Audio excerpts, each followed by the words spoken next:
Greifswald is a city with a fascinating historical background. Even today, you can feel history's presence in the town. Let's have a look at the most important events of Greifswald's history to become acquainted with this city, because it's a crucial part of this city's identity.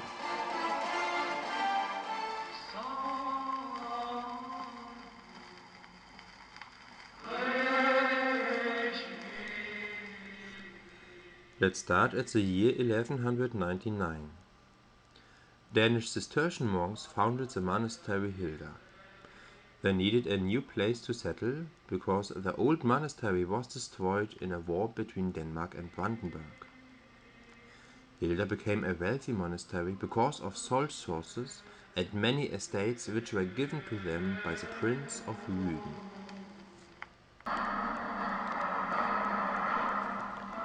About 50 years later, a settlement named Greifswald is mentioned in a document for the first time.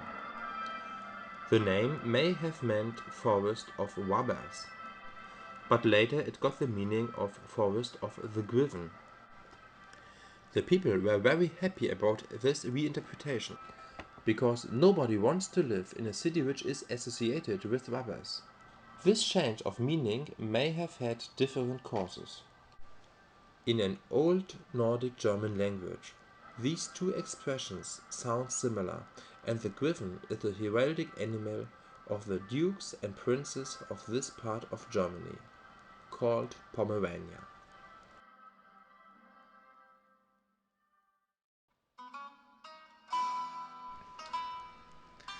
In 1278, the town of Greifswald got many privileges. It got the right to have a marketplace and a harbor. It also got the right to build a wall and defensive fortifications. And Greifswald became a member of the powerful military and trading federation Hansa. So Greifswald became an important trading center at the Baltic Sea area.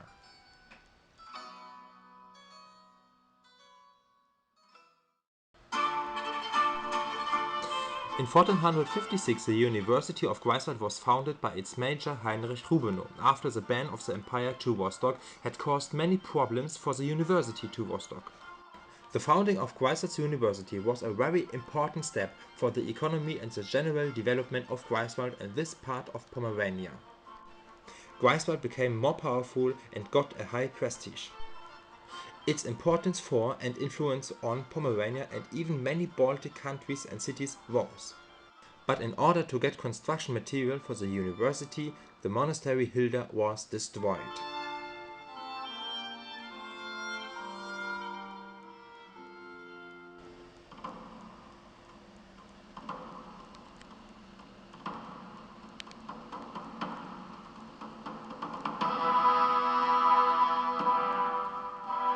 During the 30 Years' War, Greifswald and other northern towns were conquered by the Swedish king Gustavus Adolphus of Sweden. These areas were under Swedish rule for over 180 years. Greifswald's Swedish era started in 1631. This was fine because of low taxes and high development of the Swedish nation. The Swedish government gave many privileges to the conquered German regions. At the Congress of Vienna in 1815, Sweden gave Greifswald back to Prussia. There is a memorial tablet of King Gustavus Adolphus of Sweden placed at the wall of the Cathedral St. Nikolai.